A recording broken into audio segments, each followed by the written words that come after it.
Bom, então, conectado, né, com o que a gente estava vendo na oficina, na oficina a gente falou um pouco mais sobre alguns conceitos de poesia, algumas coisas que a gente pode pensar como que são importantes, né, para um sujeito que vai escrever poesia, um cara que vai se especializar ou se aprimorar como leitor de poesia, né? Então, tem muito essa história de que o leitor de poesia ele é muito solicitado, né, para quando ele se depara com um poema, né?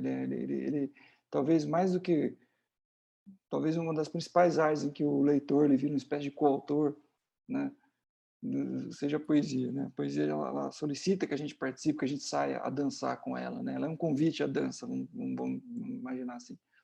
E então a gente estava falando disso, né? Em termos de sonoridade, de musicalidade, que é um pouco o tema que me interessa como escritor, assim, e como professor também de poesia. Essa ideia de que aquilo que a gente lê não foi feito só para ficar em silêncio, foi feito para a gente colocar voz, para a gente batucar, para a gente, enfim, fazer soar aquilo, né? Então, um poema fechadinho no livro lá é como se ainda não fosse um poema, né? É interessante falar isso num evento que tem a ver com biblioteca, né? Que o livro na estante ainda não é uma leitura, né? Então, a leitura acontece quando alguém te retira o livro de lá, depois conta o que sentiu para o outro, compartilha aquela leitura, aí aquela pessoa fica curiosa, vai lá e empresta o livro também, né? E a poesia, isso é muito necessário para ela, né? O poema ele precisa ganhar voz, precisa, precisa chegar, né? Tocar as pessoas, não só do ponto de vista intelectual, mas muito do ponto de vista sensório mesmo, do corpo, né? Da voz, da audição, né? E no meu caso, né? Como essa parte é mais bate-papo, é mais a experiência mesmo do escritor, né? É, esse cruzamento de poesia e música sempre me interessou, né? Eu cheguei à literatura por conta da música, né? Eu gostava muito de música, de canção, já tocava e para mim a grande referência era muito mais os caras que escreviam letras de música do que os caras que escreviam poesia, né? Então é evidente que se aprende na escola, os poetas, os grandes poetas da língua, né? Você vai lá fazer o primeiro colegial, tem o Camões, os caras, a poesia trovadoresca, etc. Mas para mim eu gostava de ouvir lá as letras do Aldir Blanc, do Cazuza, do Renato Russo, desses caras aí. Eu achava que os grandes poetas eram esses. E até hoje eu acho que são também. Mas para mim era essa referência, né? Quando eu buscava escrever coisas nos meus cadernos, eu tentava escrever um pouco inspirado nesses caras, né? O Chico, o Fernando Brant, o próprio Vinícius de Moraes, né? Que para mim era o cara da letra de música, não do livro, né? E evidente que na escola, né? Depois na faculdade também isso é meio deixado de lado, porque é, é, pelo menos na minha geração isso era considerado uma espécie de poesia menor, né? Poesia grande era poesia de livro, poesia do João Cabral, poesia do Drummond, né? Os, os poetas era quase uma heresia você falar que o Caetano Veloso era um poeta, assim como era o Haroldo de Campos, né? No fundo, todos são poetas, só que eles têm características diferentes, né? O tipo de sonoridade que tem no poema do Drummond tem um nível diferente do que tem na música, numa letra do Chico Buarque. Mas não significa que um é melhor que o outro. Eles são poetas diferentes e que tratam o som. A poesia não pode ser entendida como uma coisa sem som, né? Se você tira o som da poesia, você meio que amputa ela. Você tem que entender que por trás da poesia tem musicalidade, tem ritmo. E essa música, esse ritmo, que às vezes fica uma coisa, dá um pouco de medo, né? Talvez até esteja me repetindo um pouco, né, Sueli? Desculpe aí, você que participou da, da atividade de tarde. Às vezes, não, o que tem de música num poema, né, do Drummond? Mas eu não tenho informação em música, não toco nenhum instrumento, não sei cantar, não sei o quê. Mas não é necessariamente essa música técnica. É a música que a gente tem na nossa língua. Se você fala, você sabe ritmo e sabe música dentro da linguagem. Porque a linguagem ela tem música e ritmo, ela tem entonação, ela tem pausas, ela tem aceleramentos de compasso, atrasos, né? A gente não se comunica igual o robozinho da NET, né? Que vai respondendo automaticamente lá, o robozinho do Bradesco. A gente não fala daquele jeito, a gente fala com ondulações, com uma expectativa de ritmo, expectativas que se concretizam ou que não, mas a expectativa sempre é importante, né?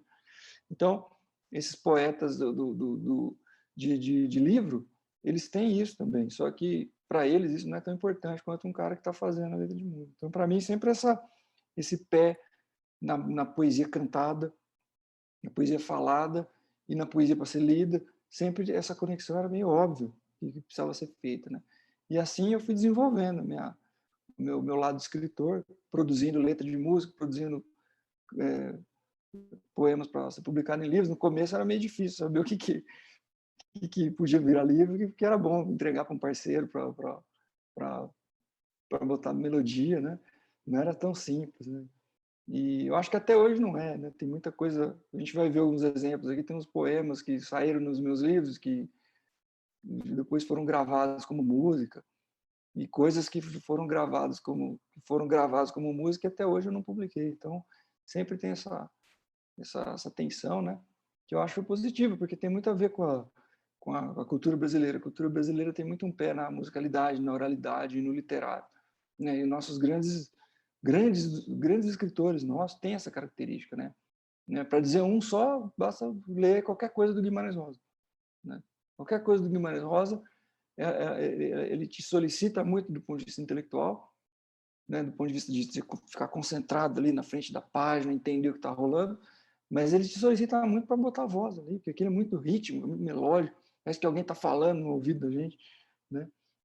Então, inclusive o próprio Grande Sertão Veredas, a gente não pode esquecer, o Reobaldo é um cara que narra, um cara que fala, ele está contando, ele está falando, ele está o tempo todo falando com um cara que a gente não sabe quem é, né? Que é o tal do doutor e que nunca aparece falando, né? É uma espécie de inversão do que acontece na sociedade brasileira, né? Do Reobaldo, porque o povo brasileiro não tem voz, né? Historicamente não tinha voz. Então, quando ele ia ser entrevistado por um jornalista, o jornalista falava por si e por ele. Quando ele ia ir para um inquérito, o acusador, o advogado, o juiz, o delegado fala por si e pelo cara, né? E aí o Guimarães Rosa faz o contrário disso. Ele faz o entrevistado, o inquirido, falar mais que todo mundo. Ninguém fala, só o sertanejo fala, né? Que é o Reobaldo. Então, esse cruzamento, para mim, é uma das coisas mais incríveis da literatura brasileira e da poesia brasileira, né? Os grandes poetas brasileiros não são aqueles que se resolvem só pelo literário ou só pelo oral, são justamente aqueles que entrecruzam essas coisas, né? E a gente está cheio, se você pegar os livros de literatura brasileira e chacoalhar, se ele fosse uma árvore, cairia as frutas, né? Está cheio de exemplos. A gente pega, por exemplo, Manuel Bandeira, um poeta que eu estudei mais de perto, um poeta culto, considerado um dos grandes cultores do português, né, erudito, vamos dizer assim. Um dos grandes poemas dele chama-se Evocação do Recife. E é um poema que ele vai falar das memórias dele e que vai falar da Recife, né, do Recife antigo, que ele morou quando criança, e no meio ele vai cantar vários quadrinhos populares, pregões, né? Na época dele não existia marketing, né, Giovanni? Então, que tinha? O cara fazia o pregão, vai vender amendoim, tem que saber fazer uma música, passando na rua para as pessoas. Até hoje a gente tem um pouco isso, né? Nas pessoas fazendo pregões, né? Mas no passado, quando não tinha rádio, não tinha TV, isso era fundamental. Todo vendedor tinha que ser cantor do seu peixe, literalmente, senão ele não vendia, né? E o Bandeira incorpora essa oralidade, essas entonações, num dos poemas, um dos principais poemas do século XX da literatura brasileira, que é a Evocação do Recife, e isso está lá, né?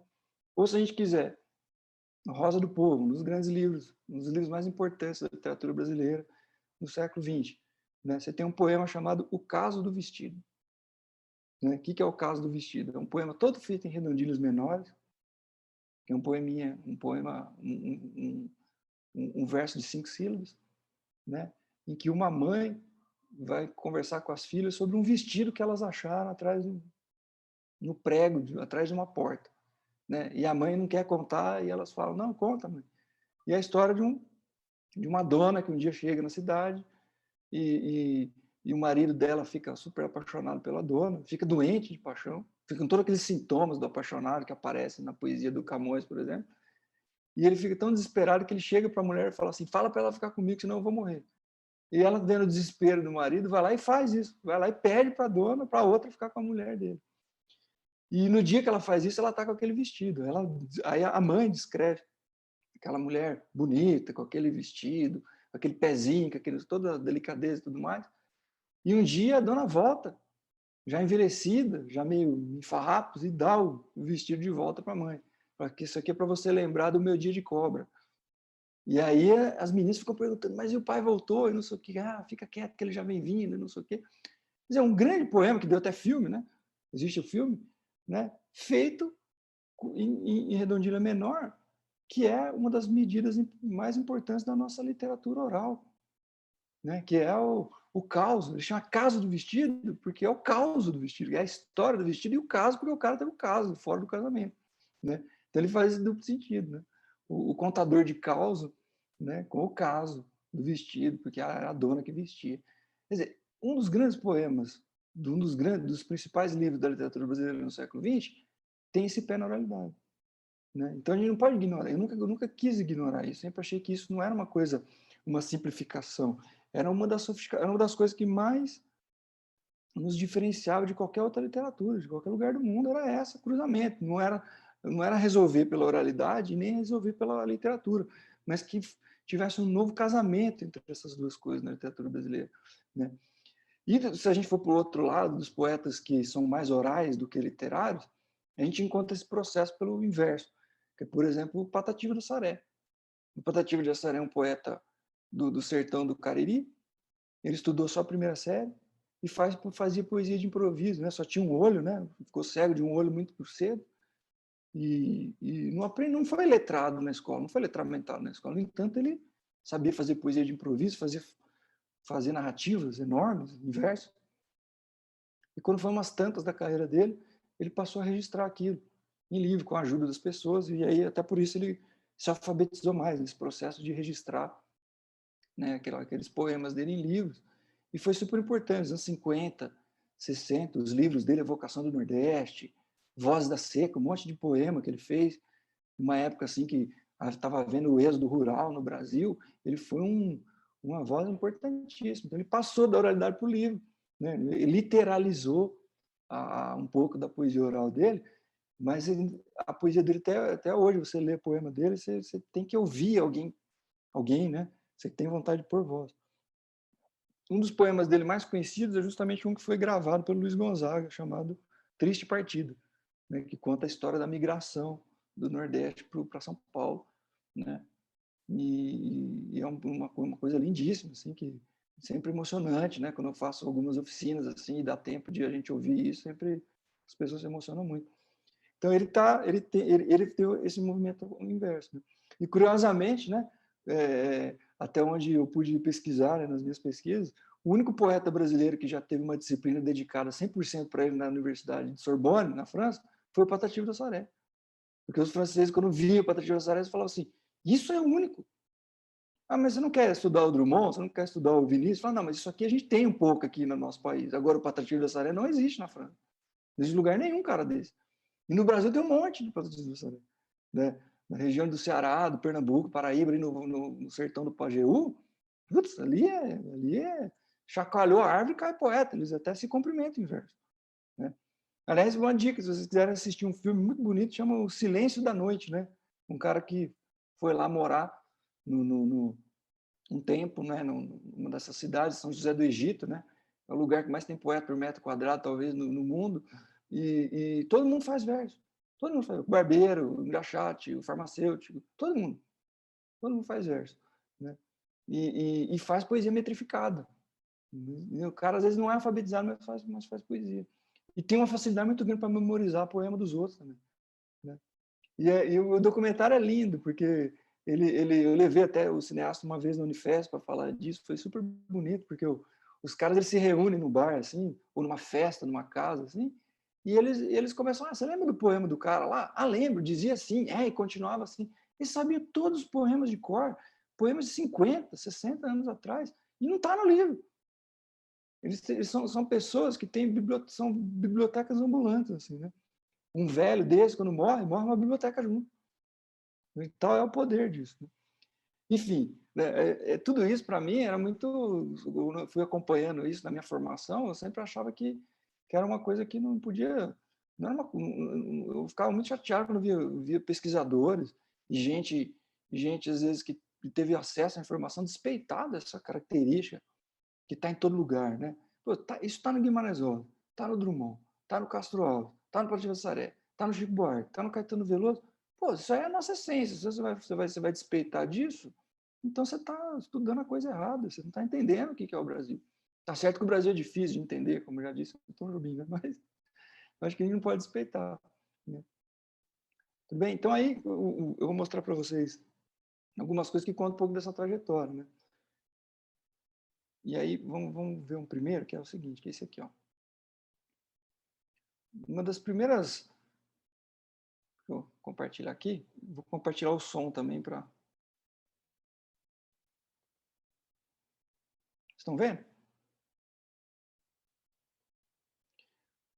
Um dos poemas que tem essa questão é esse poema aqui chamado Avenida da Saudade, que está nesse livro aqui. Está a capinha dele aí, que é o Clusters, né? Que é um livro que eu lancei em 2010, que é que ele chama Cluster pelo seguinte, que é a ideia de que... Porque o que acontece? Na música, a música é a arte da simultaneidade. Muitas coisas acontecem ao mesmo tempo na música. Você escuta várias coisas ao mesmo tempo, né? Um acorde é uma simultaneidade. Você faz harmonia e melodia ao mesmo tempo e ritmo. Então, a casa da simultaneidade é na música. Agora, na literatura, a literatura é uma arte seriada, porque você tem que ler palavra por palavra, né? Você não consegue misturar as coisas. A não ser que você tivesse uma espécie de coro interno que pudesse ler 2, 3 poemas ao mesmo tempo. Mas essa ideia da simultaneidade da música, eu achava bacana essa ideia. Eu falei, será que dá para fazer isso, né, na poesia, né? E o Mário de Andrade tinha feito esses experimentos, ele chamava de verso harmônico, ele jogava 2, 3 palavras assim no branco da página e você tinha que meio que pescar as 3 na sequência que você quisesse, e aquilo gerava um efeito. E aí eu descobri que na música tinha esse conceito de cluster, né, que a gente pode traduzir como cacho, como enxame, alguma coisa assim, que é justamente quando o cara ele quer transformar, ele quer produzir uma massa de som. Então, no piano, por exemplo, em vez dele tocar com os dedos, ele põe o braço, assim, faz um ruído enorme. Ou ele pega uma madeira, uma tabuinha e faz aquilo. E na orquestra, às vezes, o compositor gera esses efeitos, fazendo com que tudo soe muito agressivo ao mesmo tempo. E aí eu falei, bom, vou fazer uma coisa assim, né? Então, você pega o livro, ele tem lá um cluster que chama olfativos. Então, tem 3, 4, 5 poemas, em várias imagens, mas que a gente tem que ler. Né? Eu indico para o leitor que ele tem que pensar em coisas olfativas, em imagens olfativas, né? Nessa ideia sinestésica. Então, um poema tem um cara cortando a laranja.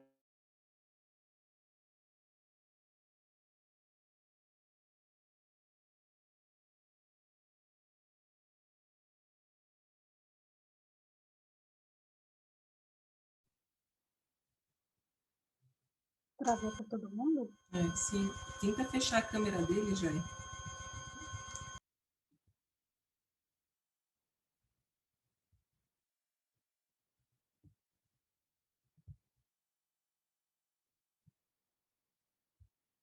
Agora voltou. Voltou.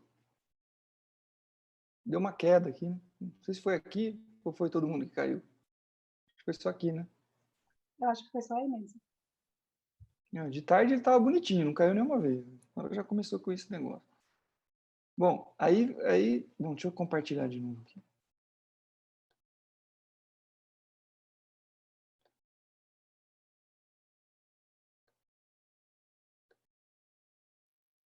Aí eu fiz esse poema chamado A Vida da Saudade, que estava nessa sessão que eu chamo de cluster, que era alguma canção, era fazer com que a poesia, propositadamente, quando a pessoa lesse, ela se lembrasse de uma letra de música, né? Ou de uma experiência de ouvir música, né?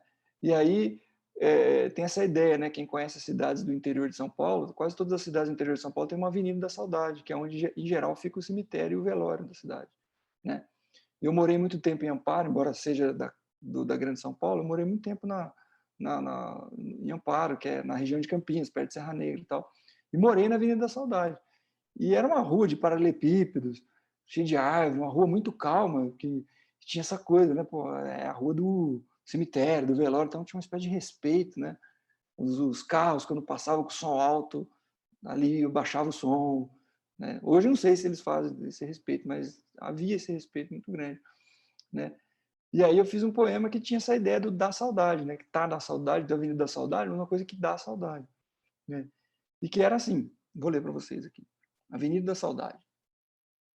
Não esqueço das moças, das velhas árvores, dos jardins do orquidário, da saudade. As calçadas estreitas, a rua de paralelepípedo, os muros bêbados que trombei, da saudade. Quanto ouvir pairando todas as músicas, quanto tocar as cordas no porão, da saudade. Dava para ver os morros, as flores do cemitério, o choro do velório, da saudade. Tinha trabalho, escola, rotina de folhas secas, em voos, nas madrugadas da saudade. Então, quando eu fiz o poema, a minha ideia era que ele tivesse essa característica, né? Como se da saudade fosse uma espécie de refrão, de canção. As estrofes, embora mais ou menos livres, elas tinham 3 versos antes da saudade, né? E aí um compositor, o Rodrigo Duarte, que está nessa fotinho aí do CD, Via de Encontro, ele pegou o poema e musicou. O poema estava publicado aqui no Cluster, ele musicou, ele percebeu que tinha alguma coisa, ele tinha o da saudade, que fazia com que toda a estrofe acabasse nela, né, e fosse sempre uma repetição, uma espécie de refrão, mas ele, de alguma maneira, percebeu que tinha esse compasso de tempo, em que de mais ou menos 6 versos, e que sempre tinha esse tempo no não esqueço, as calçadas, quanto ouvir, ele percebeu que tinha esse tempo ternário no poema, né? Que eu não tinha feito pensando que ia receber melodia, tinha feito porque eu queria que soasse, fosse bom para a voz, fosse bom para ler. E ele musicou esse poema e depois saiu em disco, né? Depois do livro publicado, né? Publiquei o livro em 2010 e o disco dele saiu em 2014. Mas originalmente não tinha sido pensado como canção, né? Tinha sido feito sempre pensando para publicar em livro mesmo, né? Aí eu vou mostrar como é que ficou a música, né? Como é que ele viu. Não sei se o violão vai soar aí, né? Porque aqui a gente tem, viu como que ele fez? Então ele pegou, né? Ele pegou essa ideia do da saudade, na música dele fica mais acentuado até do que no poema, né?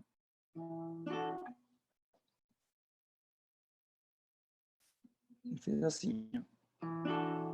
Não esqueço das moças, das velhas árvores, dos jardins, do orquidário, da saudade. As calçadas estreitas, a rua de paralelepípedo, os muros bêbados que trombei, da saudade.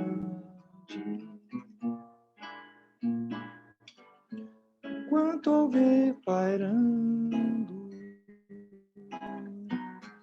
todas as músicas, quanto tocar as cordas no porão da saudade. Dava pra ver os morros, as flores do cemitério, o choro do velório, da saudade.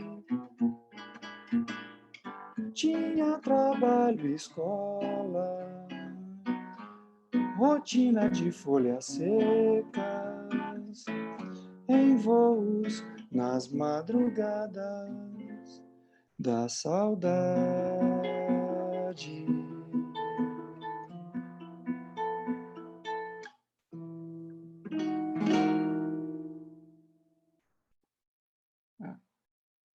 É isso. Não tem... depois, se vocês quiserem, a gente ouve com arranjo e tudo mais, assim, né? Com banda e tal. Mas é um pouco isso, né? esse cruzamento é muito legal na literatura brasileira. A gente não pode fingir que ele é uma coisinha, né? A ideia de que um poema pode virar canção e que um cancionista ele é leitor de poetas, de livros, e por isso ele escreve do jeito que ele escreve e vice-versa, é muito interessante. Essa geração dos anos 60, 70, né, eram muito leitores de poetas como Drummond, João Cabral e Bandeira. E hoje em dia você tem um processo quase que inverso. Quase todos os poetas da minha geração são ouvintes de Caetano, Chico, Milton, né? Começaram com esses caras, né? Depois que eles chegaram no livro, né? Então tem essa história. E onde que ele arranjou, né, essa melodia, né? E esses vezes tem umas variações que ele faz que são muito interessantes. Por exemplo, se eu tivesse pensado como letra de canção, provavelmente eu não teria feito esse verso, a rua de paralelepípedo, porque um paralelepípedo é um negócio difícil de cantar, é uma palavra muito grande, né? Mas ele pegou, deu essa solução, ele falou: as calçadas estreitas, a rua de paralelepípedo. Ele fez uma melodia ondulante, como se simulasse a própria rua acidentado, que é a rua de paralelepípedo, né? Que você não tem não é lisinha que nem o asfalto, pelo menos o asfalto novo, né? Porque o asfalto velho, ainda mais agora no final de mandato desses caras aí, tá tudo esburacado, né? Mas ele conseguiu, né, esse efeito, né? Quer dizer, ele pegou o que tem de constante na música, no poema original, né? Que tem da saudade, esses comecinhos, não esqueço, quanto ouvir, dava para ver, e foi variando essas melodias dentro de um tema melódico que ele propôs já no primeiro estrofe, né? Então, isso é o que um pouco o casamento, né? A gente tanto fala na canção de letra e música, né? Só que no caso dele, ele teve que pegar primeiro, né? Ele teve que pegar a letra já pronta, não tinha como ele mudar, né? O negócio estava publicado, ele ia mudar o quê? Não tinha jeito. Então, isso é um jeito, né, de a gente fazer essa aproximação que eu busco, né, de poesia e música. Um outro jeito é esse aqui. Esse aqui é o outro livro, né, que tá, inclusive estava aqui na biblioteca de Mococa, viu, Giovana? Cheguei aqui, estava lá, né? Que é o Cena Absurdo, né? Que é um livro que acontece. Quando eu fiz o cluster, os poemas, cada um estava numa página, né? E aí, quando eu fui fazer o Cena Absurdo, o pessoal do Estúdio Risco, né, que mexe com exposições, eles fazem São Paulo Fashion Week, faz exposição para o Sesc, etc. Eles pegaram ali e falaram: a gente tem que dar uma solução para isso daí, para o leitor ter essa ideia. E eles fizeram isso. Eles pegaram, em alguns momentos, e botaram 2 poemas na mesma página, ou 3, tá vendo? E aqui tem uma pagininha, que é a página 55 ali. E aí, o que acontece? A Juliana Amaral, que é uma cantora, né, que, enfim, não sei se vocês conhecem, mas canta, toca, vira e mexe, está fazendo show em São Paulo, é de São Paulo. Eles foram para o estúdio e ela gravou as vozes nesse poema, desse poema. Então, quando você pega o livro, você pega o QR Code aqui do lado, passa o celular e escuta o que ela está fazendo ao mesmo tempo que você lê. É o primeiro livro de poesia brasileira que fizeram isso, foi esse livro, né, com o Projeto do Risco, né? Então, você abre o livro, você fala: bom, qual poema eu leio primeiro? Será que eu leio esse poema? Será que eu leio aquele? Será que eu escuto o que está rolando? E os leitores, ouvintes, eles têm acesso a esse material mesmo sem comprar o livro, né? Então, vocês podem ler esse material aqui, por exemplo. Vou projetar aqui para vocês verem.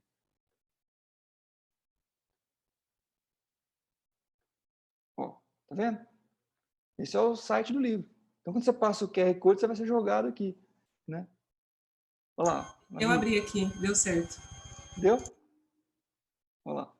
Então, isso é engraçado, porque muita gente que às vezes eu encontrava as pessoas, eu falava assim: eu gostei daquele seu trabalho lá, não sei o quê. Eu falei: qual? O Cena Absurdo, não sei o quê. Mas você comprou o livro? Eu falei: não, eu fiquei escutando no site, não tem o livro. É muito interessante, né? Como isso se desdobra do livro. Assim, né? E aí, isso aqui, essa imagenzinha aqui que aparece, ela é um relógio de pedra.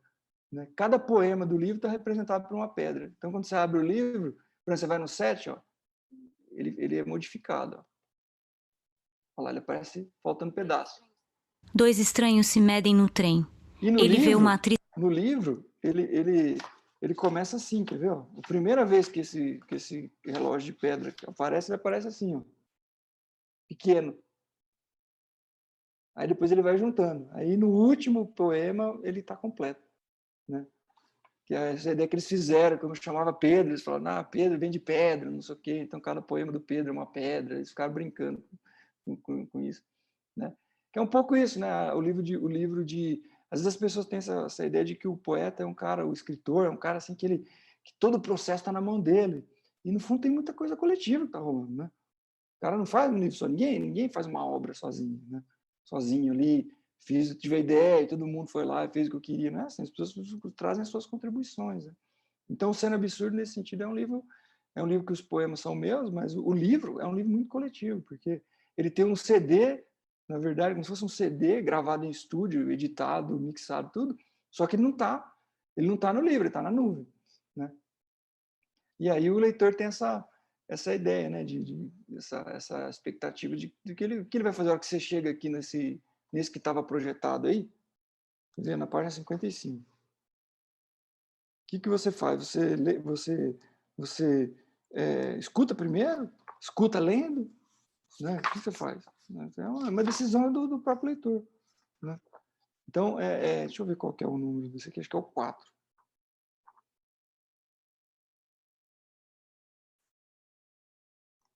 E o que ela fez, o que a Juliana Amaral fez, não foi assim vamos dizer, não foi lá e leu o poema assim, como se fosse uma declamação. Ela se juntou com 2 compositores de música contemporânea, de música erudita contemporânea, que é o Michael Antunes e o Gustavo Bonin. Então, todos os sons que a gente ouve são sons da voz dela, né? Então, eles foram lá empilhar a voz dela, mexeram na onda da voz. Na hora que você escuta, parece que é um órgão, parece que não sei o que, mas é tudo a voz dela, né? É o 4. Vamos ouvir o 4 aqui.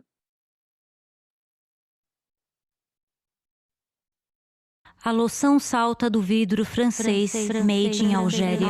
Bate o bigode americano, made in México. Rebate o espelho indiano. A limpeza ricocheteando o porcelanato italiano. Até pousar no travesseiro de gansos do rio Danúbio, o crânio de um prêmio Nobel. Esse locus amoreus flutua ao som de cruzeiro, resort ou mansão, habitados por gigantes da grana, limpos por escravos de governador Valadares, que choram para as mães em smartphones da Malásia.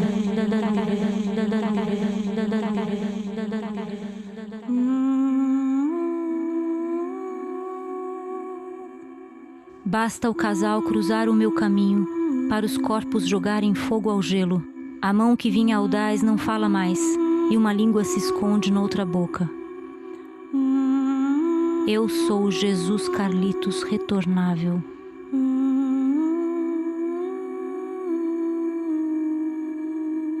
Pois não, dou de louquinho e passo reto, refugiado que sou do global market. Diz bem quem diz que beijo faz milagre. Pra mim, é espantalho de mendigo.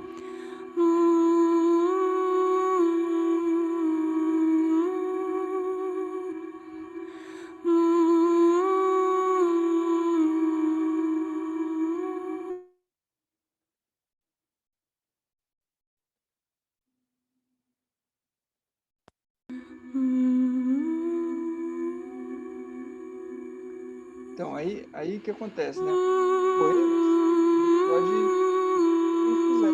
Mas eles estão juntos na página porque eles têm um conceito parecido, que é a crítica, quer dizer, ao lado miserável, né, da globalização, né? Que quando a gente só escuta, a gente o texto fica um pouco complicado, mas eu vou ler aqui. Por exemplo, o primeiro que está aqui em cima, ele fala um pouco dessa globalização, né? O cara que o bigode é americano, mas é made in México, o vidro é francês, mas feito na Argélia, né? O porcelanato é italiano, feito não sei aonde, né? Então, tem toda essa globalização de você acessar produtos de todas as nacionalidades ao alcance da mão e do clique, né? Que a gente compra tudo pela internet hoje. Mas, ao mesmo tempo, em todo lugar tem mendigo, tem gente passando fome. Em Nova York, em São Paulo, nas cidades mais ricas do mundo, está cheio de gente passando fome. Então, você globalizou o serviço, mas globalizou a miséria também. Né? Então, essa ideia, né, de que o Jesus Carlitos, nessa fusão da figura de Jesus com o Carlitos, está sempre volta, né? Esse cara que está ali pedindo, meio mendigo, e é invisível ao mesmo tempo. Né? Só é visto quando atrapalha. Né? Aí o primeiro fala assim, a loção salta do vidro francês, made in Algéria. Bate o bigode americano, made in México. Rebate o espelho indiano, a limpeza recochiteando o porcelanato italiano, até pousar no travesseiro dos gansos do rio Danúbio o crânio de um prêmio Nobel. Esse locus amoenos flutua ao som de Mozart. Cruzeiros, resort ou mansão, habitados por gigantes da grana. Limpos por escravos de governador Valadares, que choram para as mães e smartphones da Malásia. Né? Essa ideia de que os países periféricos mandam a mão de obra barata para outros lugares. Né? O governador Valadares no Brasil é um lugar onde muita gente vai, às vezes até clandestino, para os Estados Unidos e para a Europa. Né? O próprio Jean Charles era de lá, né? Morreu lá. E aí volta para a globalização interna, né? Que é o cara que está em qualquer grande cidade do Brasil. Aqui em Mococa, uma cidade pequena, eu vi essa cena. Cheguei aqui, a gente estacionou o carro, veio uma menininha pedir dinheiro. Né? Porque está com fome, está na pandemia, não sei o quê. Então é um negócio impressionante como qualquer lugar, né, a riqueza está sempre na mão dos mesmos em lugares diferentes. Né? E é evidente que a gente faz todo esse trabalho formal de ir para o estúdio, de pesquisar, mas ao mesmo tempo isso está a serviço de humanizar as pessoas, não de ter uma experiência pela forma só. Né? Aí diz assim, basta o casal cruzar o meu caminho para os corpos jogarem fogo ao gelo. A mão que vinha audaz não fala mais, e uma língua se esconde noutra boca. Eu sou Jesus Carlitos retornável. Pois não, dou de louquinho e passo reto, refugiado que sou do Global Mart. Diz bem quem diz que beijo faz milagre. Para mim, é espantalho de mendigo. Né? Os caras viram que o mendigo está se aproximando, vamos fingir que a gente está dando um beijo aqui, que ele passa reto, a gente não precisa dar o dinheiro para ele. Né? Essa ideia, né? esse convívio tumultuoso, né, na cidade. Né? Então, esse livro, né, que é um livro que saiu por uma editora, né, o livro comercializado como livro, ele tem um disco de música dentro dele. Então, sempre... Né? E aí o outro livro que não tem esse trabalho, ao mesmo tempo ele tem um conceito de música e tem um dos clusters que chama Alguma Canção. Então, sempre essa ideia de que a gente tem que ter mas diz, o meu trabalho sempre tem essa história, um pé em cada canoa, né? Um pé na literatura e um pé na música. Né? Esse outro exemplo aqui foi um disco que foi lançado ano passado, em Santa Catarina, foi contemplado lá por um projeto que é de um compositor e cantor chamado Sá Pedro. E eu fiz uma letra de música para ele. Aí como é que foi a história dessa letra de música? Essa letra de música não saiu em livro, não saiu em revista literária, nada. Né? Aí eu fiz uma música para ele botar uma letra de música, um texto, para virar a canção que ele me pediu. E aí eu falei, bom, eu quero fazer um negócio meio diferente. Eu peguei, em vez de fazer os versos todos do mesmo tamanho, eu imaginei pegar uma estrutura conhecida, que é a estrutura do soneto. Então você olha aqui o tempo, essa letra que chama tempo bom, ela tem lá 4-4-3-3, que é a estrutura do soneto. Mas eu imaginei que ela não tivesse todos os versos todos do mesmo tamanho, que mantivesse a estrutura, vamos dizer assim, ideológica a estrutura mental, vamos dizer, do soneto, que o soneto é assim, é um silogismo. O primeiro quarteto é uma premissa maior, o segundo quarteto é uma premissa menor e os terceiros concluem. Sabe, aquela coisa mais básica de lógica, né? Todos os homens são mortais. Né? Sócrates é homem, Sócrates é mortal. Exemplo aristotélico. Assim. E o soneto é isso, né? Os sonetos de amor, né? São todos assim. Você faz um quadro maior, depois você faz um quadro menor e conclui. Né? Aí eu mantive essa ideia, só que com versos que tivesse tamanho diferente, para ele poder fazer melodias, variar bastante na melodia e na harmonia. E mantive um pouco da estrutura de rimas, né? Inclusive usando rimas que não são exatas, né? Por exemplo, seco rimando com cedo, né? Fruto com tudo, né? Fazendo essas rimas dissonantes. Aí ele pegou essa estrutura, né? Que os versos mais ou menos têm de 6 a 9, né? E fez uma estrutura melódica que é a estrutura da canção, que você faz um A, um B e conclui. Né? Quando você não faz isso, o B repete várias vezes e vira o refrão da música. Aí ele fez assim. Ó. Ele faz assim. A chuva chegando para renovar o ar seco. Mas tem gente reclamando para chover em cedo.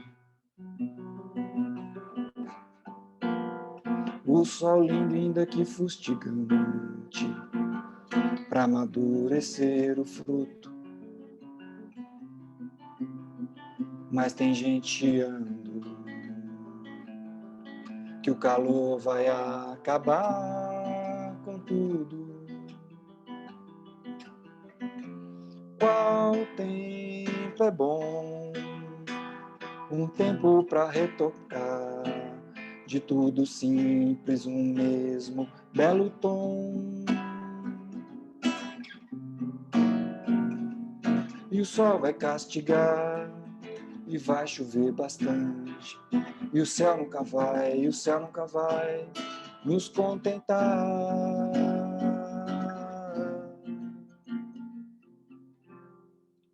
Aí deveria voltar, né? Porque o qual tempo é bom é o refrão. Ele transformou os terceiros do soneto em refrão. Mas aqui eu não vou ficar tocando muito, porque senão vai fazer barulho aqui no hotel, os caras vão brigar comigo. Né? Então, aí virou isso, né? Os terceiros do soneto viraram o refrão da canção. E aí eu mantive a chave de ouro também, né? O que é a chave de ouro no soneto? É que é aquela conclusão que meio que faz você voltar para o começo dele e rever. Então a ideia é que a chuva chegando, um reclama da chuva, outro reclama do sol, e no final vai falar assim, o céu, na verdade, o céu nunca vai contentar todo mundo. Né? No dia de calor, alguém está feliz da vida na beira da piscina e o outro está puto da vida porque está muito sol e ele queria tomar um vinho. Entendeu? Então o céu nunca vai. A vida de São Pedro não é fácil, né? Para contentar todo mundo. Mas nesse caso, por exemplo, esse texto eu nunca tive interesse de publicar em nenhuma revista, nem em nenhum livro, nunca publiquei em lugar nenhum. Eles só publicaram no próprio CD, que é um CD virtual também, que não é mais físico, né? do Sapedo. Tudo bem? É um pouco isso, né? Quer dizer, você tem essa ideia de ao mesmo tempo, não tem... Para ser musical, o ritmo não precisa ser exato. Entendeu? Você tem que ter uma ideia de recorrência. Então, a chuva chegando para renovar. Ele vai armando a chuva na harmonia da música. Né? E é curioso, porque não está escrito no texto que ele tem que fazer isso. Mas é que ele viu a chuva chegando, essa aliteração, a chuva chegando, né? Esse barulho de chuva dentro da própria língua, ele imediatamente pegou o violão e fez isso, né? Pegou essa harmonia esquisita aqui e fez a chuva chegando para renovar. É um tipo de acorde que não se resolve nem pelo maior nem pelo menor. Então ele dá uma tensão na gente. A gente não sabe se a música vai ser feliz ou se ela vai ser alegre. Que é o que acontece quando a gente está esperando chuva, né? Não sabe se vai ser uma chuvinha para encher a caixa d'água ou se vai ser uma chuva para arrebentar com tudo. Né? Ele não sabe o que vai vir pela frente. Tudo bem? Então, temos mais um tempinho? Já vai cortar? Professor, posso tirar uma dúvida? Pode falar. Não. Estou falando demais, mas você pode falar. O João Cabral de Melo Neto usava muito as rimas toantes, né? E aí você falou que aí não são rimas toantes, essa que você falou que são rimas dissonantes? Dissonantes. Então são... Ah, tá. Você pode chamá-la de toantes ou de dissonantes. Ah, é a mesma coisa. É a mesma coisa. Então tá bom. Quando você... É quando o som, ele parece, né? Não é igualzinho.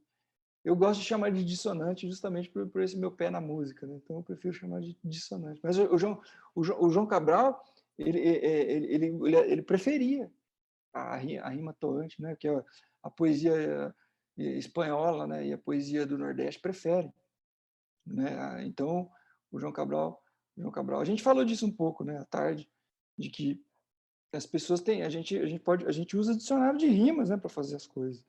Né? Já viram falar do dicionário de rimas? Já ouviu falar? Tem alguns que estão online, ó, que eu vou mostrar para vocês. Vou mostrar de novo, que eu mostrei lá. Ó. Então, às vezes, o Chico Buarque usa. Drummond falava que era a salvação da lavoura poética, o dicionário de rimas. E ontem, na oficina, estava cheio de professora, diretora de escola, não sei o quê, e elas ficaram loucas. Falaram, eu fico quebrando a cabeça com meus alunos para fazer quadrinha, e tem o dicionário de rima. Tem, ele está online, inclusive, não precisa nem pagar. Ó, projetar aqui, ó. Um é esse aqui, ó. O Remit, né? Então, por exemplo, fala uma palavra aí, Giovana. Toante. Essa aí vai ter bastante. Vamos ver.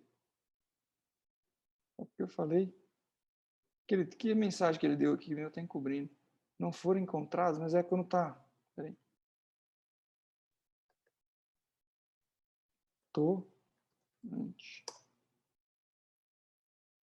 Não está encontrando. Às vezes ele fica um pouco fora do ar, mas deixa eu tentar outra. Falar água, por exemplo.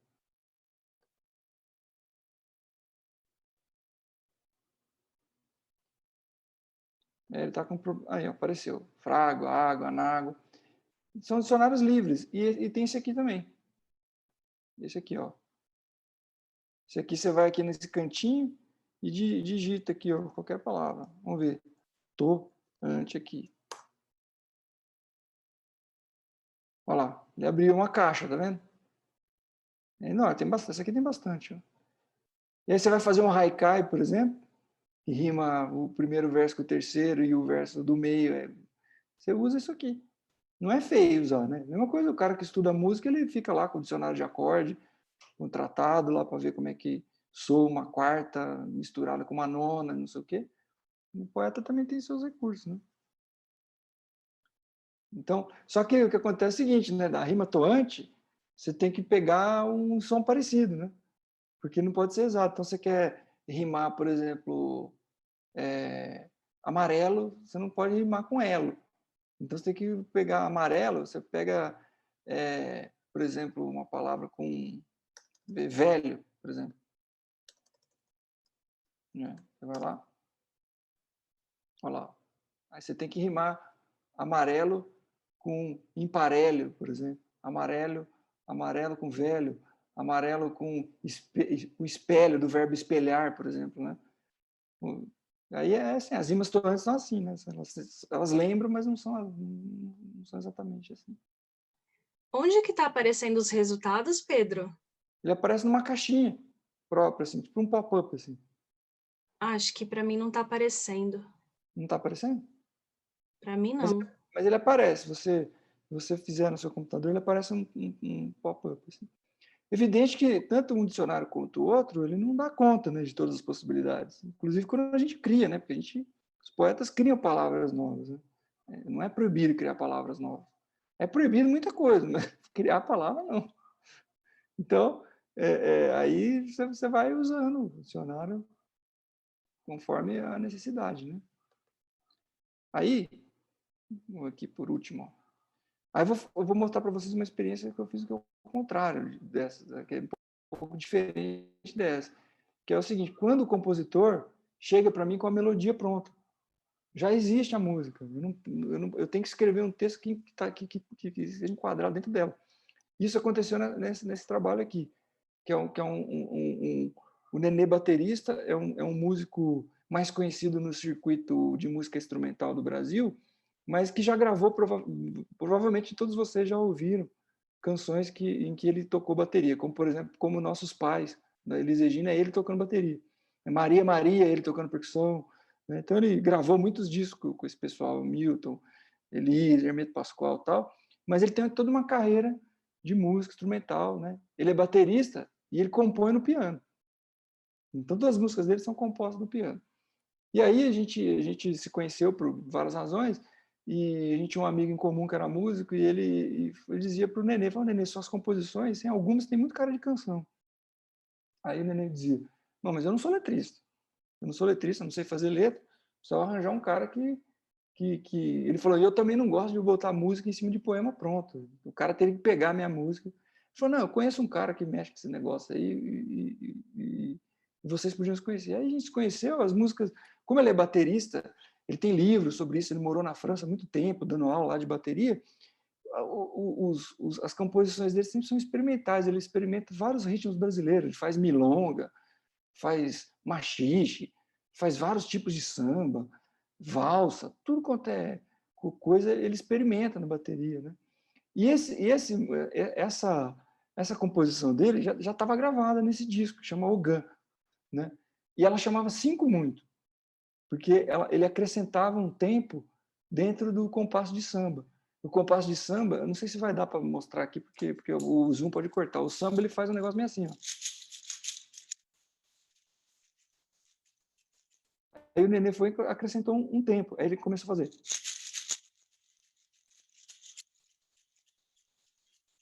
Parece que tem uma falha, né? Em vez de ele fazer tanque, tica, tanque, tica, tan, ele começou a fazer tanque, tica, tan, tan, tanque, tica, tan, tan, tanque, tica, tan, tan. Virou o samba já é sincopado, virou uma síncope dentro da síncope, né? E chamava 5 muito por causa disso, porque dentro do compasso, que devia ser 4/8, era 5/8, então tinha um tempo a mais ali, enchendo o saco do baterista, porque ele fez de propósito, né? Porque ele é um baterista conhecido pelo seu virtuoso, ele falou, vou fazer um samba que vai derrubar todos os bateristas, né? Como se não fosse já complexo tocar samba em bateria. E aí ele me deu isso aqui, ó. Vamos escutar.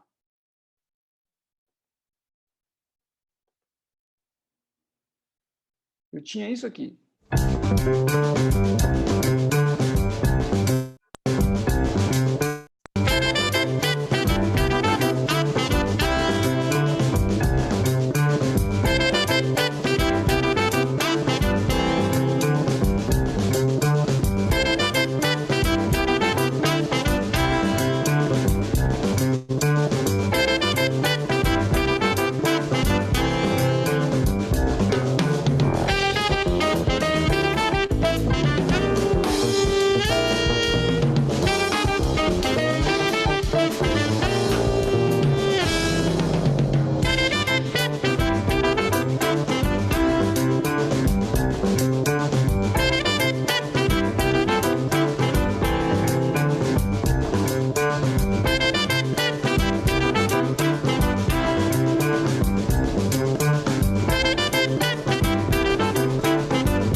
Bom, aí a partir de aqui já são os improvisos, né?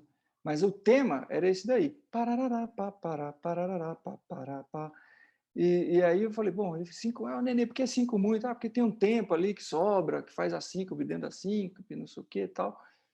E eu falei, bom, mas pode mudar o nome da música? E ele estava falando com o cara que era o baterista da Elis, né? Então eu tinha que chegar no sapatinho ali, conversando com o cara para não destruir. A música já estava gravada, né? Então o negócio era dele, né? Então eu tinha que fazer uma coisa né, respeitando o trabalho dele.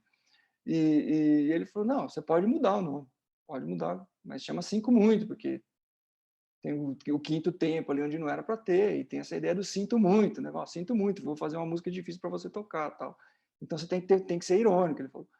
Aí eu fiquei matutando com aquilo e falei, bom, eu pensei na ideia do palhaço, né? Porque o palhaço tinha essa questão, né? Que o palhaço dá um olé, né? Você acha que ele está indo para cá, ele vai para ali, você sempre se ferra com ele, né? Ele sempre te dá um olé, te dá... A gente tem uma representante da palhaçada aqui, inclusive, assistindo, né? Que é a Sueli. Então, aí eu falei, bom, mas tudo bem, eu vou descrever um palhaço. né? Talvez não, eu tenho que criar alguma forma para isso, né? Aí eu pensei em comer certas sílabas. Do mesmo jeito que ele comia o tempo lá no tempo, lá na música, eu fazia isso com a letra também. Então eu fiquei imaginando, né? Em vez de eu falar, vi um palhaço de mola lá no farol da Paulista, eu fazia, vi um palhaço de mola lá no farol da Paulista. Quer dizer, eu somava duas sílabas iguais e que uma consumia a outra, e ficava por isso mesmo, né? E aí, ao mesmo tempo, tinha a ideia que, no fundo, o cara não era bem um palhaço, era um morador de rua que estava se fingindo de palhaço para ganhar algum. E aí as pessoas fingiam que estavam sendo enganadas, né? Quer dizer, quem quer mais palhaço? O mendigo que está imitando o seu palhaço ou o cara que dá o dinheiro sabendo que o cara não é palhaço, né? Então, esse jogo, né? E aí ficou um pouco assim, ó. Não sei se eu vou saber tocar direito essa, porque tem esse problema também. Você faz a letra de música para os caras, depois você não sabe a música. E ele fez no piano, né? Ele não fez para o violão, então eu tive que transpor do piano para o violão.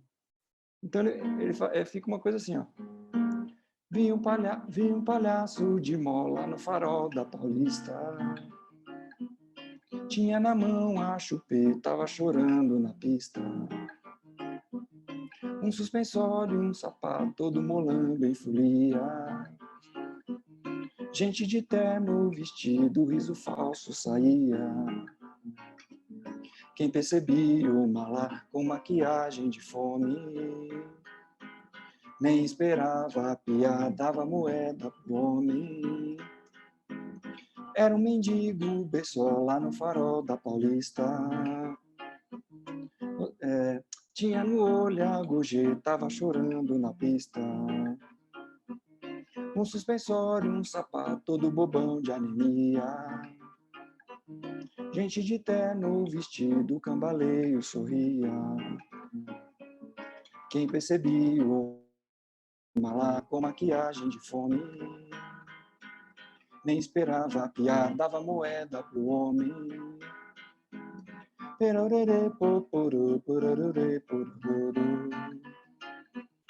Pararore, potodo, torerere, paruredo.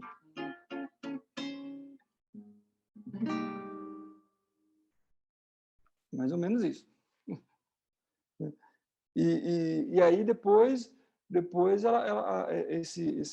esse poema foi justamente gravado pela Juliana Amaral, que foi aí que eu conheci ela, que depois a gente foi fazer o trabalho lá do livro, né? Ela gravou nesse disco dela aí, que saiu pelo selo Sesc, e ela fez uma gravação super bonita, né? Se vocês acham ela aí no YouTube, tem uma gravação ao vivo dela, inclusive, no Sesc Pompeia, se não me engano. E ela fez, é curioso, uma música super feita para percussão, e ela fez uma gravação só voz e viola caipira. Um negócio totalmente diferente, assim. Aí eu me dei mal pela segunda vez, porque eu falei assim, eu vou pedir para o Nenê para fazer a oficina agora, assim, né? Eu falei, vou precisar aprender a tocar essa música, né? Todo mundo pedia esse negócio para eu tocar, eu nunca sabia tocar. Falei, dessa vez eu vou aprender. Aí pedi para o Nenê ver a partitura de piano. Pedi para o João Paulo Amaral, que toca, ele ver a partitura de viola caipira. Eu falei, lascou, vou ter que fazer ler as duas coisas e achar um violão aí possível para isso, né? Foi o que eu acabei fazendo. É um pouco isso, gente, né? Essa relação escrita com música, né? Ela tem vários caminhos e para mim é meio que o centro, né, da minha atividade como escritor, é fazer coisas que sejam para ser lidas, sejam para ser ouvidas também, ou por voz, ou por canção, etc. Quer dizer, quando ela sai no disco, tem algum trabalho literário. Quando sai no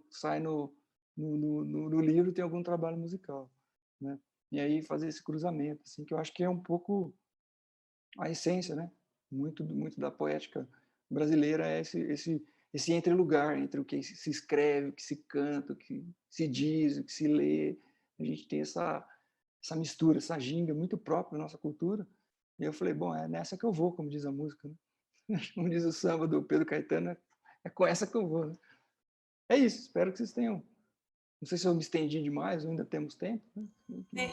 Professor, eu tenho uma dúvida, né? Você comentou logo no começo quais eram os seus cantores, seus poetas cantores, né? Letristas que te influenciaram. Mas quem são os poetas, escritores que te influenciaram assim para essa linha, né, que você foi fazendo o seu caminho, né, o seu percurso? Na canção, quase todos, né? Porque eles tinham esse trabalho. Então, desde o Noel Rosa, o Cartola, sempre foram caras que eu respeitei muito e que lia mesmo, via o que eles queriam fazer com aquilo, né? Agora, na poesia, os caras na poesia de livro, sem dúvida, o Manuel Bandeira, foi o cara que eu estudei, né, na minha pós-graduação, no meu mestrado, eu estudei a relação dele com poesia e música. Tem um livro chamado Manuel Bandeira e a Música, né? Que fala desse assunto, né? Também é um livro pelo Ateliê, justamente, né? Com o Bandeira, todo mundo falava que ele era um poeta musical, mas ninguém explicava, né? E aí, quando eu fui fazer pesquisa, eu queria estudar isso daí. Aí minha orientadora falava assim, falou, para com isso, Pedro, vai estudar a poesia do Manuel Bandeira com o cotidiano, vai estudar a poesia dele em relação à imagem da criança, infantil. Eu falei, não, eu queria... Mas como é que você vai explicar isso? Eu falei, não, tem que ter um jeito, né? Aí eu fui cavando assim, um jeito de criar um método para explicar, né? Quando você fala que um poema é musical, que diabo tem nesse poema? Que é um pouco a oficina que a gente está fazendo lá, né? Na SP Leitura agora é isso, né? Que tem de música no poema, né? É um pouco o que a gente está fazendo lá.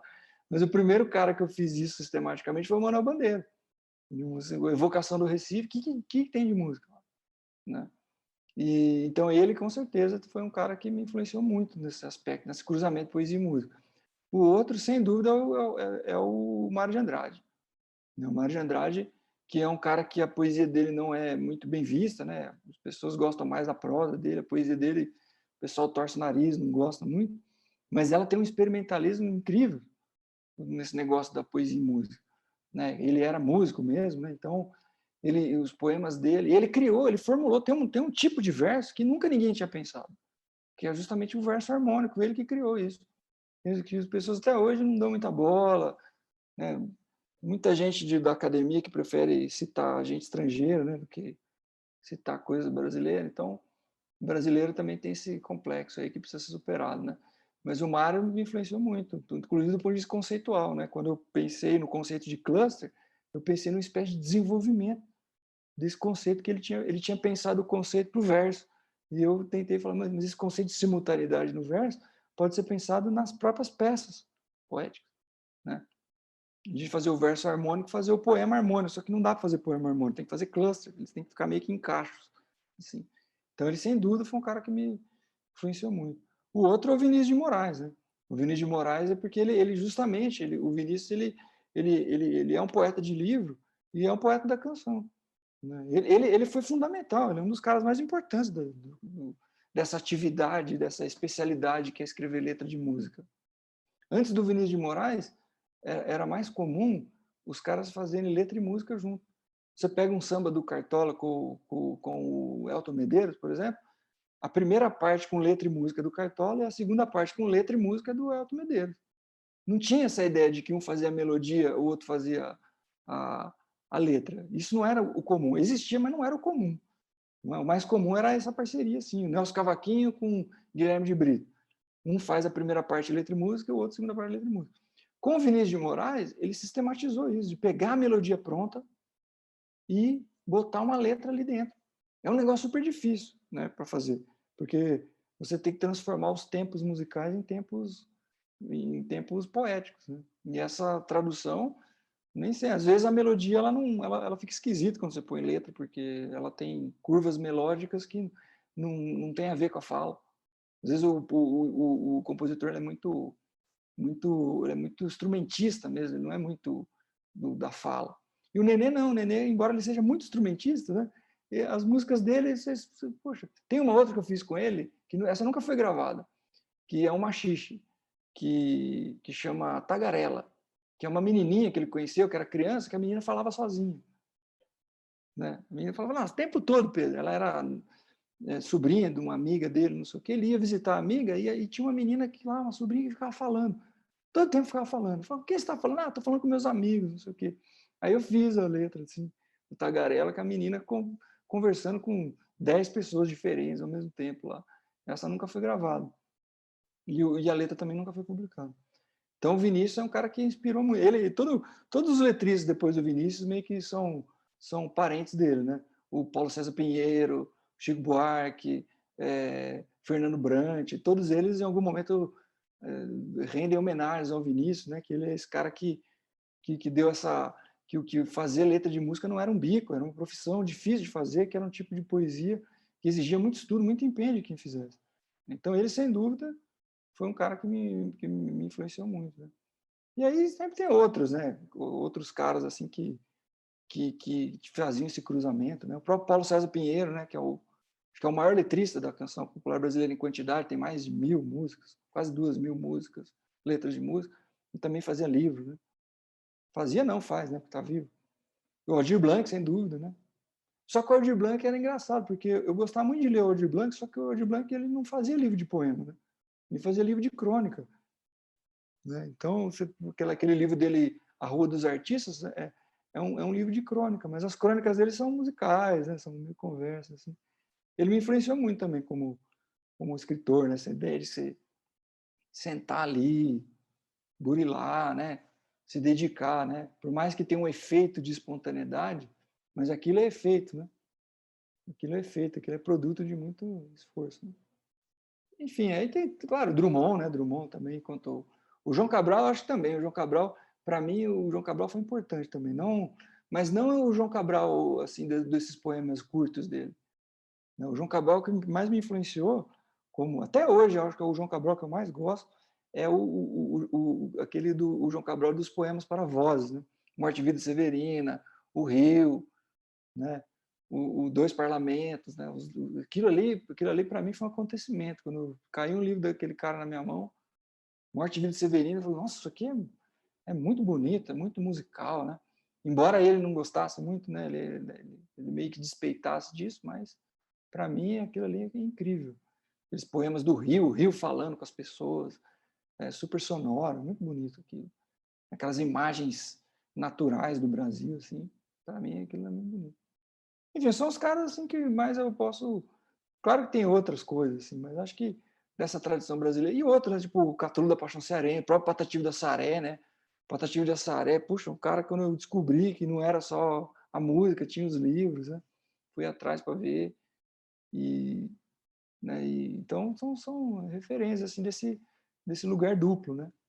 E alguns caras são importantes, né, nesse mundo, né? Um cara que nem o Rolando Boldrin, por exemplo, tem um programa na TV Cultura até hoje, o cara tem 80 anos, e é um cara importantíssimo para formar público no Brasil. Desde os anos 80, quando tinha um programa na TV Globo, que eu era criança, eu assistia aquilo com meu pai, no final, no começo do programa, ele declamava, a gente ficava vidrado vendo aquele cara declamar Flor do Maracujá, declamar Catulo. Ele dizia os páginas assim, do Guimarães Rosa, até hoje ele faz isso, parece que poesia mesmo. Assim. Você fala, não, isso aqui não é prosa, isso aqui é poesia, de tão impressionante que é ele declamando. Né? Então, muita coisa, inclusive, a primeira vez que eu ouvi falar do Guimarães Rosa foi por causa do Rolando Boldrin. Ele gravou uma música do Lupicínio Rodrigues, que chamava... É uma música do Lupicínio que falava uma música bem gauchesca, assim, só que no meio ele falava, né? Amigo, não é aquele que a gente... Como é que fala? Ele fala ele está falando do Diadorim, né? Aí o Reobaldo fala, amigo que a gente gosta de sentar e desarmado, do igual, né? E falava dessas coisas. Né? E aí o Jagunço, quando fala que gosta de sentar desarmado, é verdade, não é metáfora. Né? Você deixou a arma de fora, porque você sentar na mesa com a arma em cima da mesa é sinal que não vai dar boa coisa. Né? Então, é um pouco isso, né, Giovana? E fora as outras coisas que a gente é influenciado e no final a gente nem sabe, né? Vai descobrindo aos poucos. Né?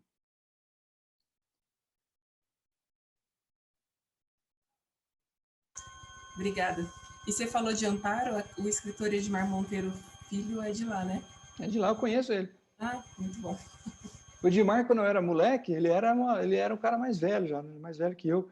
E aí sempre falava, quando eu comecei a escrever, falava assim, rapaz, você tem que conhecer o Edmar. Você tem que conhecer o Edmar. Só que ele já não morava lá, né? E até que um dia a gente se encontrou num evento em Campinas, assim, foi uma barata. A gente ficou amigo meio rápido, assim. Depois eu chamei ele para uns eventos, mas ultimamente a gente não tem se falado muito, não.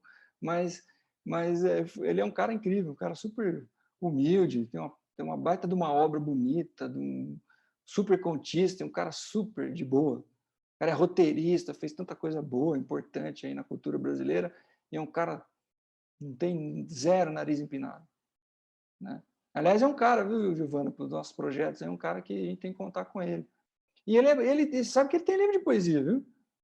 Não sabia, só de Ele prosa tem, dele. ele tem livro de poesia. É, bacana. Professor, você também conhece o Ronald Augusto, um poeta do Rio Grande do Sul? O Ronald Augusto, acho que esse não. Ah, ele está na programação do Viagem e ele é letrista também. E aí, você falando me lembrou muito, acho que é uma pessoa bacana também para fazer alguma coisa junto, né? É, e ele é excelente, assim, um excelente poeta, assim, muito... E também é letrista. E aí tem uma visão diferente da sua, então acho que vocês vão ter bastante coisa para conversar. Ah, é? Uhum. Tem outra... cada um tem o seu recorte, né? Assim que é bom, né? Legal, o que mais? Quer fazer perguntas?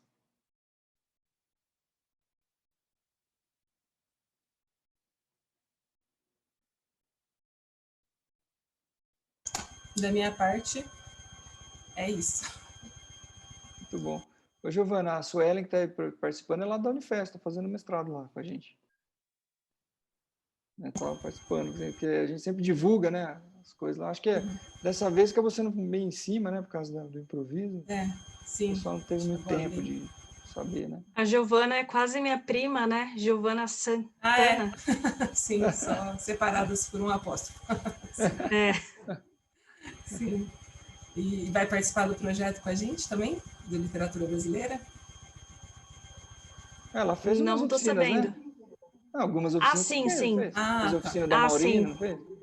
Sim, da Maurina,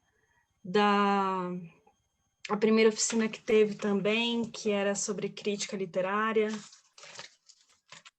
Da Karina, você fez? Com a Karina, com a Maurina. Uhum. Foi bem legal. A Jaiane fez também uma oficina do projeto. Você fez qual você fez, Jaiane? Processos narrativos foi com a Lilian Borba. Ah, tá. A Lilian Borba foi a última. É maravilhosa também, isso. A Lilian é muito... A Lilian não é professora da Unifest, ela lá do campus Guarulhos, mas ela está num projeto nosso que é uma pós-graduação à distância, que é Brasil, Portugal, Moçambique. Uma pós muito legal, um projeto um dos mais bonitos que eu estou... Fora esse da literatura brasileira e esse outro aí de Brasil, Portugal, Moçambique, são as coisas mais legais que aconteceram na pandemia. No meio dessa desgraça toda, a gente fez esses dois projetos. Né?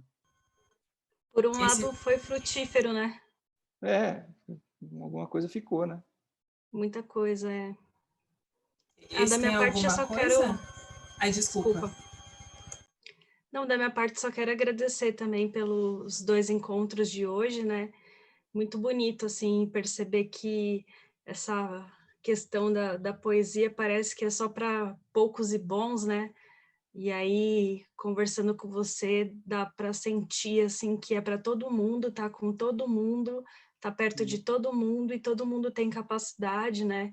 Você falou à tarde uma coisa que me chamou, que eu achei muito bonito, assim, que a gente tem todas as ferramentas, né, para fazer, para ler, para ouvir, para falar poesia. A gente tem esse instrumental, né? E não é uma coisa distante, é uma coisa que está com a gente. Então é bem legal, assim, quando vem de uma pessoa como você, Pedro, que é professor, né? Porque parece que, às vezes, é um conteúdo que está restrito a um nicho de pessoas que conseguiram chegar em algum lugar, só que não, tá em todo mundo, é para todo mundo, tá na infância, tá em todo mundo.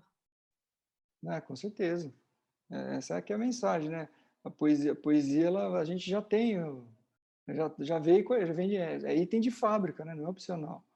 Se você quiser pintar, você vai ter que comprar as coisas lá para pintar. Se quiser tocar o piano, tem que comprar o piano. Mas para fazer poesia, tudo que você precisa já está com você.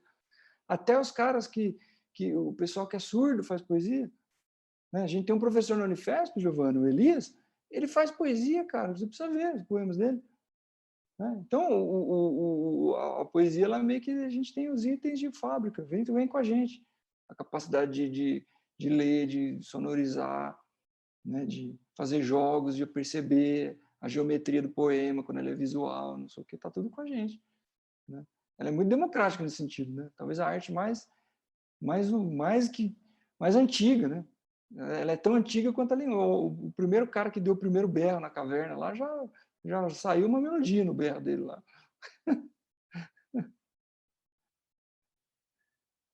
É bom, fico contente que você tenha gostado e que, enfim, você pesquisa isso também, né, em certo sentido, né? Você está trazendo esses elementos da poesia para a arte performática, né? Então, é o caminho. É isso, né? Considerar que a poesia não é aquilo que está no papel e que outra mensagem, assim, se é que a gente pode chamar de mensagem que ficou, é isso, né? Que você falou uma coisa que a poesia dentro do livro, né? Ela tá ali, ela quase que não existe, mas aí se ela salta do livro, se você abre o livro, se você compartilha com outras pessoas, se você lê em voz alta, se você convoca teu corpo para participar da poesia, ela ganha outra dimensão, outro sentido, né? Porque você acaba sendo coautor do poeta, né? Exato, exato. Muito lindo isso.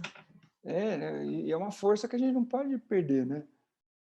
E ontem na biblioteca tinha uma bibliotecária bem senhora lá e ela estava ouvindo, né? Aí eu levei as quadrinhas lá, falei que aquilo, as crianças sabem aquilo. Aí tinha uma pedagoga lá falando, pô, as crianças gostam no começo da alfabetização, depois vai para o ensino médio e passa a não gostar mais, porque será, né, tal. E aí eu fiz umas atividades lá de ritmo, assim, e a senhora falou assim, olha, eu quando era criança, eu ia na casa de um tio que ele ficava lendo poesia para as crianças. Todos os poemas vieram na minha cabeça agora, eu sou capaz de falar todos para você agora. A mulher, assim, deve ser minha mãe, cara. E eu falei, impressionante como que ele estava nela, né? Ela falou, não, achava que aquilo era uma bobeira de criança. Eu falei, como assim? Você é o constitutivo do que você é. Né? Você não teria, seria a pessoa que você é se você não tivesse tido essa experiência. Né? E ela achava que era uma coisa boba, assim, né? E não podia, né? Não era um assunto para falar com os outros, não sei o quê. E ela falou, todos os poemas estão na minha cabeça. Todos eles, eu sou capaz de declamar todos aqui. Ela falou um pouquinho lá para as pessoas, assim, ficou meio envergonhada, assim, mas falou um pouquinho. Eu falei, impressionante, né? É verdade, né? E se a gente não tem a poesia de livro, muitas vezes a gente tem uma canção, né? Canção todo mundo tem alguma, né? Na cabeça, de cor.